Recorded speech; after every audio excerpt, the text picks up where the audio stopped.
Hello everyone, welcome to our YouTube channel. In this video, we will discuss the multiple choice question of chemical equilibrium. Chemical equilibrium chapter हम complete कर चुके हैं. उसके MCQ हमारे रहते थे, वो हम इन दिस वीडियो डिस्कस करने वाले हैं. देखिए फर्स्ट क्वेश्चन आपसे क्या पूछ रखा है कि which of the following reaction is reversible. देखो रिवर्सिबल स्टार्टिंग में चैप्टर में ही हमने पढ़ लिया था कि टू टाइप ऑफ रिएक्शन होती है, रिवर्सिबल और इरिवर्सिबल.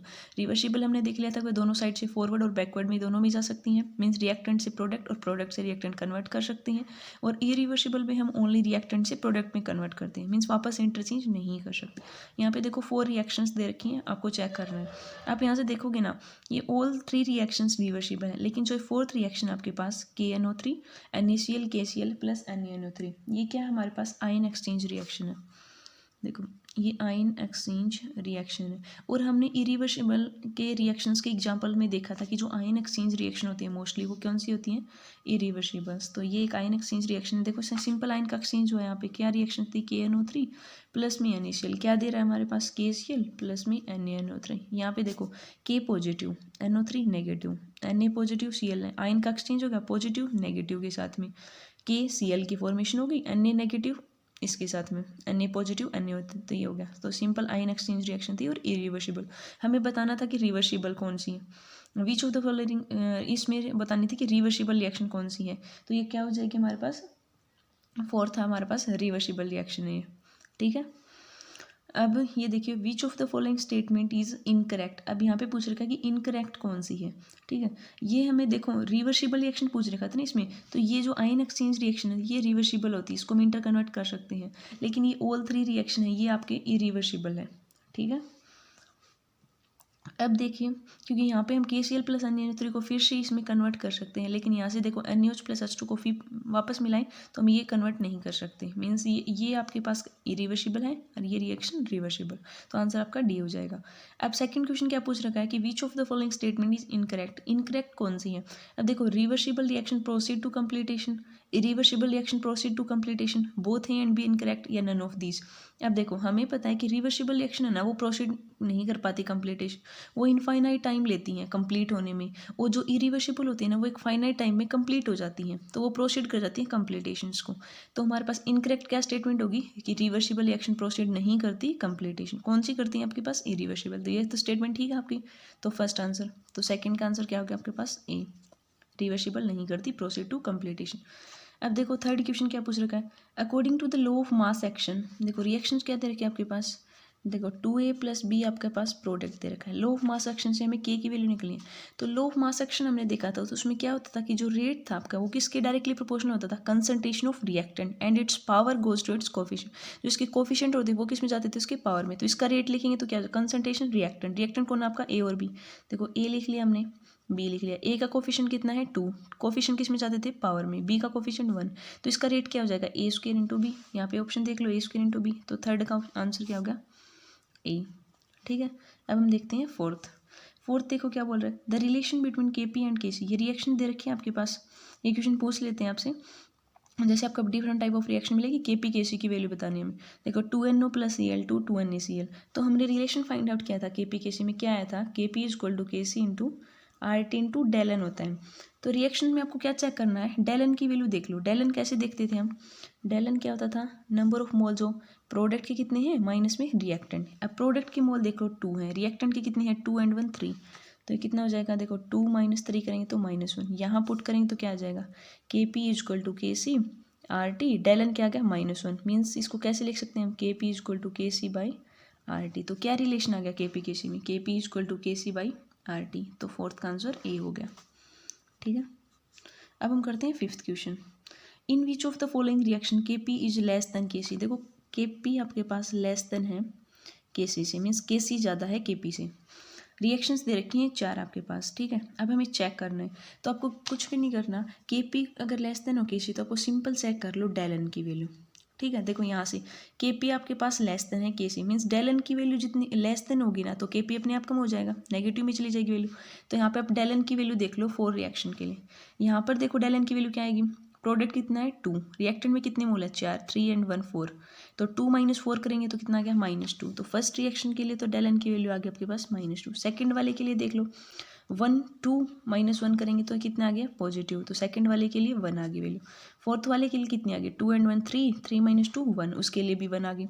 इसके लिए देखेंगे तो 2 - 2 यहाँ पे 0 ही आ गई। तो डेल एन की वैल्यू नेगेटिव किसके लिए, इसके लिए जहाँ पे अमोनिया की फॉर्मेशन हो रही है, तो मीन्स इस रिएक्शंस के लिए के पी आपके पास लेस देन हो जाएगा के सी के लिए। तो फिफ्थ का आंसर क्या आ जाएगा आपके पास ई। कुछ नहीं करना, आपको डेल एन की वैल्यू देखनी है, सिंपल। अब देखो सिक्स्थ क्वेश्चन क्या है, with increase in temperature equilibrium constant of A reaction. अब ये बोल रखा है कि जो इक्विलिब्रियम कांस्टेंट होगा ना, टेम्परेचर का इंक्रीज करने पे क्या वेरिएशन होगा, वो डिक्रीज होगा, इंक्रीज होगा, मे इंक्रीज या डिक्रीज डिपेंड करेगा नंबर ऑफ मोल्स पे, या मे इंक्रीज या decrease depending upon whether reaction exo है या एंडो है। तो ये बात ठीक है, हमें पता है जो इक्विलिब्रियम कांस्टेंट की होता है वो डिपेंड करेगा ना कि मीन्स टेम्परेचर। अब हमने 2 टाइप ऑफ रिएक्शन पढ़ी थी, एक होती है आपके पास एक्जो, सेकेंड होती है एंडो। हमने देखा था कि एक्जोथर्मिक रिएक्शन ऑलवेज फेवर करती हैं किसका, लो टेम्परेचर का, और एंडो फेवर करती हैं आपके पास हाई टेम्परेचर का। तो वो डिपेंड करेगी ना रिएक्शन इक्विलिब्रियम कांस्टेंट जो की है कि वो रिएक्शन एक्जो है एंडो। एक्जो के लिए तो लो टेम्परेचर होना चाहिए, एंडो के लिए हाई टेम्परेचर। ठीक है, तो इसका आंसर क्या हो जाएगा आपके पास सिक्स्थ का डी। अब देखो सेवन्थ क्वेश्चन क्या बोल रखा है कि what will be the equilibrium constant eight 717 kelvin. ये रिएक्शन दे रखी है आपके पास एंड ये सेकंड रिएक्शन है। ठीक है, अब ये पूछ रखा है कि जो इसकी वैल्यू दे रखी है के की वैल्यू। ठीक है, क्या रिलेशन होगा, मीन्स इस रिएक्शन के लिए देखो रिएक्शन क्या आपके पास 2HI क्या गिव दे रहा है हमारे पास 2HI क्या दे रहा है हाफ ऑफ H2 प्लस में half of I2। And second reaction क्या है हमारे पास H2 प्लस में I2 गिव दे रहा है हमारे पास 2HI, और इसके लिए जो K की वैल्यू है वो दे रखी है 64। ये मान लो आप K1, ये K2 मान लो।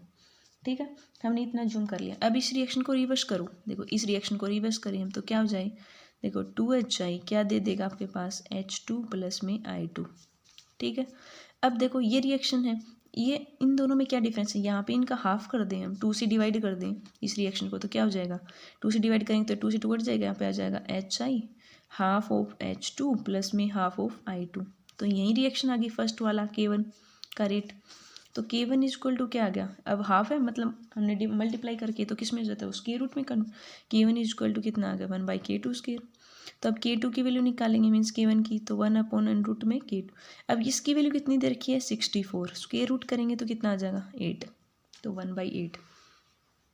ठीक है, अब देखो एट्थ क्वेश्चन क्या बोल रखा है आपके पास, देखो K1 and K2 equilibrium constant दे रखी है इस रिएक्शंस के लिए। अब इनमें रेशियो बताना है।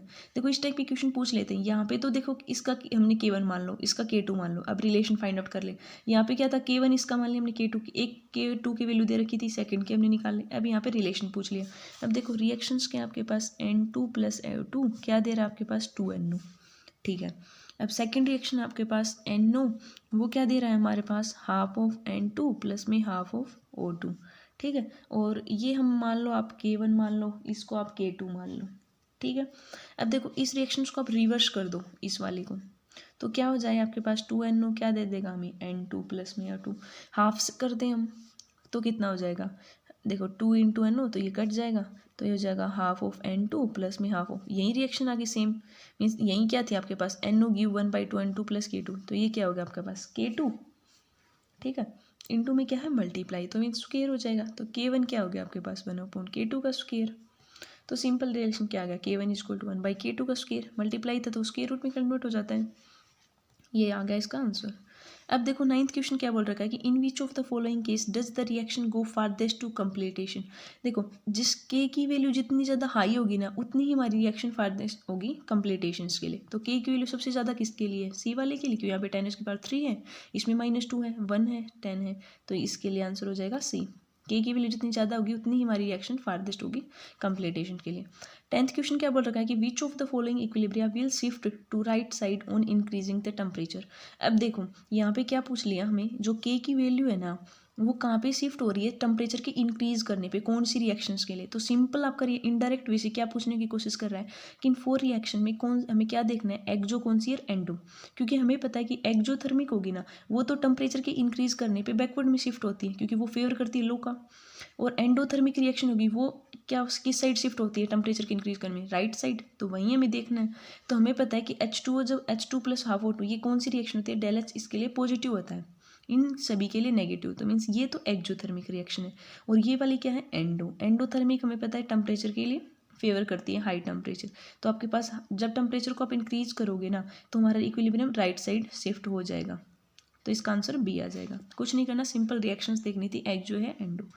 अब देखो 11th क्वेश्चन क्या बोल रहा है, consider the following reaction equilibrium 2SO2 + O2 2SO3। अब देखो क्या पूछ रखा है, रिएक्शंस देखने नोट कर लो एक बार कि 2SO2 प्लस में O2 हमें दे रखा है 2SO3, ठीक है। अब देखो और डेल एच की वैल्यू उन्होंने दी आपके पास नेगेटिव है, देखो नेगेटिव है, मीन्स ये रिएक्शन कैसी है आपके पास एक्जोथर्मिक है। एक्जोथर्मिक का फेवर करेगी आपका लो टेम्परेचर का। अब देखो क्या क्वेश्चन पूछ लिया, on the basis of Le Chatelier principle the condition favourable on the forward reaction. हमने ली चाइटलर की सारे प्रिंसिपल डिस्कस किए थे, फैक्टर भी देखे थे कि pressure, temperature, concentrations, all things. अब देखो क्या कंडीशन इसके लिए फेवर रहेगी, तो हमें पता है कि एक्जोथर्मिक रिएक्शन है तो उसके लिए कंडीशन क्या फेवर रहती है, लो टेम्परेचर।